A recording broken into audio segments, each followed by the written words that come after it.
Ok, je vous parle de langue française aujourd'hui avec un podcast qui décrypte, qui décortique ses usages sociaux, rhétoriques, politiques. Un podcast assez engagé, on va dire plutôt d'un côté progressiste de la langue,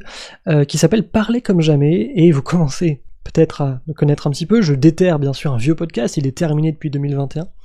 mais il y avait quand même une trentaine d'épisodes, c'est Laëlia Véron, la linguiste Laëlia Véron qui menait l'interview, puisque c'est globalement une rencontre, une interview entre plusieurs personnes, des spécialistes, un podcast binge audio, et vraiment ça explore des thèmes auxquels on pense pas forcément. Je finis sur quelques thèmes, ça parlait des emojis, il y avait un épisode sur les emojis, avoir l'essence de l'humour, les accents ont toujours tort, la voix neutre n'existe pas, francophonie, à qui appartient le français, les jeunes parlent-ils mal, paroles ouvrières, classe à part,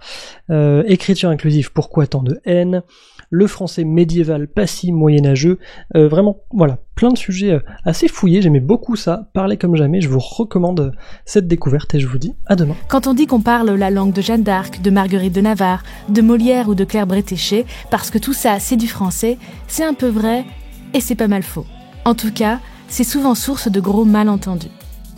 Dans cet épisode de Parler comme jamais, je vous propose d'explorer ce qu'on appelle l'ancien français, le français médiéval.